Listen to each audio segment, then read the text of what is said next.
একজন ব্যক্তি শিকার করতে গেছেন, শিকার করতে গেছেন জঙ্গলে। কোথায় গেছেন? জঙ্গলে শিকার করতে গেছেন। শিকার করতে গিয়ে সেদিনকে সারাদিন ঘোরাফেরা করে কোনো শিকার পাননি, কিন্তু বাড়ি ফেরার পথে দেখছেন একটা ছোট্ট বাঘের বাচ্চা রাস্তার ধারে বসে কেউ কেউ করছে, কান্নাকাটি করছে। তো শিকারী মনে মনে করলো কি আর করা যায়, এই বাঘের বাচ্চাটাকে আজকে বাড়ি নিয়ে যাই, শিকার যখন পেলামই না কিছু, তো ওই বাঘের বাচ্চাটাকে কান্দে করে তুলে নিয়ে বাড়ি চলে এলো। তো বাড়ি নিয়ে এসে কোথায় আর রাখবে, তো শিকারের এক পাল ছাগল ছিল, ভেড়া ছিল, তো বলছে ছোট বাচ্চা যখন, একে এই ছাগলের সঙ্গে ভেড়ার সঙ্গেই রেখে দিই। তো ওকে নিয়ে গিয়ে ওই ছাগলের ভেড়ার সঙ্গে রেখে দিল। রেখে দেওয়ার পর বেশ কিছুদিন যায়, ছাগলের সঙ্গে ভেড়ার সঙ্গে বড় হতে থাকে এইভাবে করতে করতে বেশ বড় হয়ে গেছে। এখন মধ্যখানে হলো কি, শিকারী বলছে যে অনেক দিন হয়ে গেল, তো ভেড়া ছাগলগুলো ঠিক মতো মাঠে চারণগাহে নিয়ে যাওয়া হয়নি, তো আজকে নিয়ে যাই, একদিন চড়িয়ে নিয়ে আসি। এই মনোভাব নিয়ে জঙ্গলের ধারে নিকটে নিয়ে আসলো চড়াতে। তো চড়াতে যখন নিয়ে গেছে ঘাস খাওয়ার জন্য, সব ভেড়া ছাগল নিয়ে গেছে, তো সঙ্গে বাঘের বাচ্চাটাও আছে, বেশ বড় হয়েছে। এবার যখন চারণগাহে নিয়ে গেছে আর গাছের নিচে গিয়ে বসে, ফাঁকা জায়গা, অনেক বিস্তীর্ণ এলাকা, ঠিক আছে, চড়ছে চড়ুক, আর উনি গাছের নিচে একটু ছায়াতে জিরিয়ে নিয়ে ঘুমিয়ে গেছেন সেখানে। কথা বুঝলেন? আর জঙ্গল থেকে একটা হিংস্র বাঘ, ও কিন্তু এই ছাগলের ভেড়ার পাল দেখে ওর লোভ জীবনে লালা চলে আসছে জীবের জিহ্বাতে, যে একটা ছাগল ভেড়া আজকে খেতে হবে। তো জঙ্গল থেকে ও তাক করছে, কাকে খাবো, একটু মোটা সোটা দেখেই খাবো, এটা চিন্তা ভাবনা করছে, বুঝলেন না?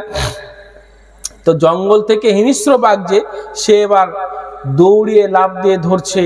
তো কাকে ধরছে?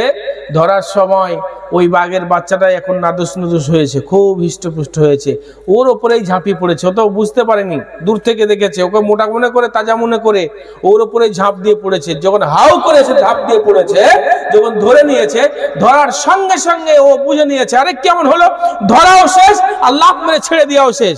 আর হাউ যখন করেছে, গোটা ছাগল ভেড়ার যত পাল ছিল সব ম্যাঁ করে দৌড় দিয়ে পালিয়ে গেছে। আর ওই বাঘের বাচ্চাটাকে ধরে নিয়েছে, ধরার পরে আবার ছেড়েও দিয়েছে। কি এমন হলো রে, হ্যাঁ, এ তো আমারই জাতি মনে হচ্ছে। তখন দেখছে হ্যাঁ ঠিকই, পাশাপাশি যখন ধরে দেখছে এ তো আমারই জাতি, ওর কান চেপে টানতে টানতে ধরে নিয়ে গেছে। পাশেই নদী ছিল জঙ্গলে, নদীর পাশে নিয়ে গিয়ে পানির স্বচ্ছ পানিতে ঝকঝকে চেহারা দেখা যাচ্ছে।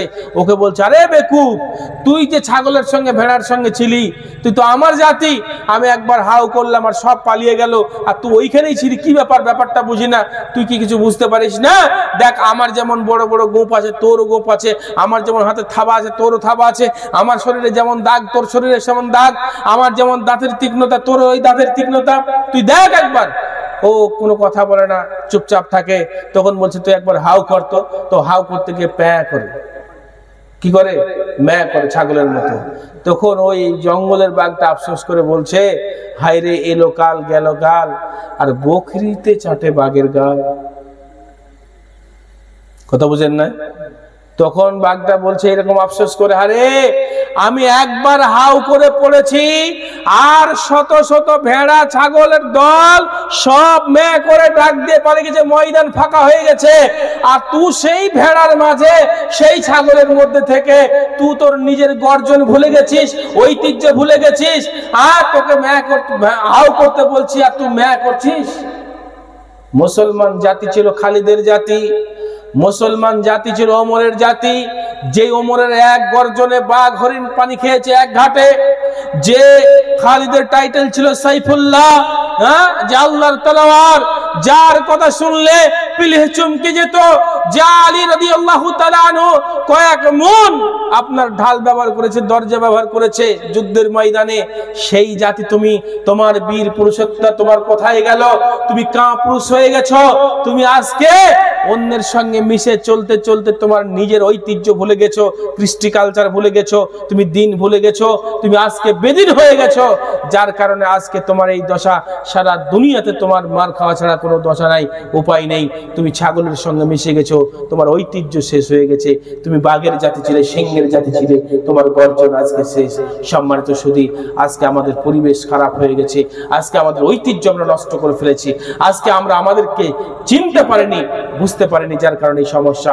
মা বোনদেরকে বলবো, আজকে ইসলামের ছায়া তলে আসুন, আজকে ইসলামকে মানার চেষ্টা করুন। আজকে এই ভারতবর্ষের বুকে যে অবস্থা চলছে, যদি শিক্ষা দীক্ষা আপনার ভিতরে না থাকে, ইসলাম এই কোরআন যদি আপনার ভিতরে না থাকে, আজকে এই কোরআনের মর্যাদা যদি আপনি না দিতে চান, যদি আপনি কোরআনকে না বুঝেন, তাহলে আপনার এই পরিবর্তন হবে না। আপনি দিনের পর দিন অধঃপতনে যাবেন। আজকে আপনার যেখানে যাবেন সেখানে মার খাবেন। তাই সম্মানিত শুধু কোরআনকে মূল্যায়ন করুন। আজকে যে এই প্রতিষ্ঠান, যে মহিলা প্রতিষ্ঠানের উন্নতিকল্পে আজকে জালসা জামিয়া আয়েশা আল ইসলামিয়া আবাসিক যে বালিকা এই মাদ্রাসা, এই মাদ্রাসার যে উন্নতিকল্পে আজকে জালসা, এই মাদ্রাসার প্রয়োজন রয়েছে, খুব দরকার রয়েছে। কারণ কোন একজন কবি বলেছেন, মায়ের শিক্ষা আগে হলে শিশু সুখে মায়ের কোলে। নেপোলিয়ান বার্ড বলেছেন যে তোমরা একটা শিক্ষিত মা দাও, আমি তোমাদের একটা শিক্ষিত জাতি দেব।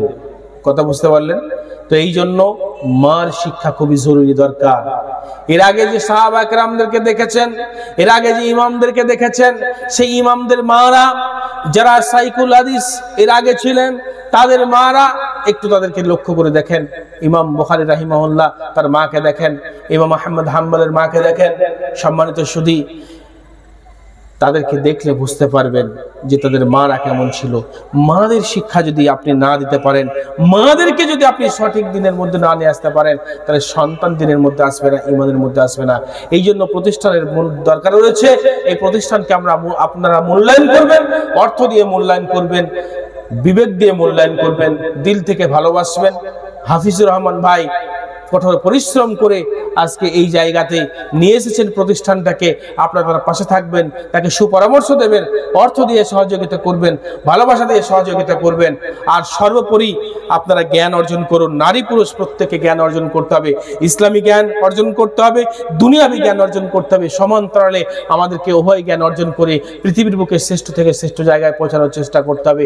নচেত আমাদের যে অবস্থা, এই অবস্থার পরিবর্তন ঘটবে না। আমাদেরকে কেউ পরিবর্তন করাবে না যতক্ষণ পর্যন্ত আমরা নিজেরা পরিবর্তন আমাদের নিজেরা না করব। আগেই বলেছি, সূরা আরাদের 11 নম্বর আয়াত আল্লাহ কথা জানিয়ে দিয়েছেন, ততক্ষণ পর্যন্ত এই জাতির পরিবর্তন হবে না যতক্ষণ পর্যন্ত নিজেরা তাদের পরিবর্তন না করবে। তাই আমাদেরকে আমাদের পরিবর্তন করতে হবে। আমাদেরকে বুঝতে হবে যে আমাদের অবস্থা কি, কোন জায়গায় আছি। সম্মানিত সুধী, তাই লম্বা করতে চাচ্ছি না, আমাদেরকে পরিবেশ বুঝে আমাদেরকে পা দিতে হবে। আর শেষ কথা একটা, যেহেতু সোশ্যাল মিডিয়াতে বক্তব্যগুলো যায়, আপনারা যারা শুনছেন একটু কান দিয়ে শুনেন। সোশ্যাল মিডিয়াতে যাচ্ছে যারা, তাদেরকে বলছি, যখন কোনো আন্দোলনে নামবেন, কোনো আন্দোলন করবেন, সেই আন্দোলন করার পূর্বে, বিশেষ করে বর্তমান যে ওয়াকফ বিলকে নিয়ে আন্দোলন চলছে, এই আন্দোলনের কথাকে মাথায় রেখে বলছি, যখন আন্দোলন করবেন আগে আন্দোলনের নীতি নৈতিকতাকে ঠিক করবেন, যাতে করে আজকে বর্তমান আপনার ভিতরে কোনো ব্যক্তি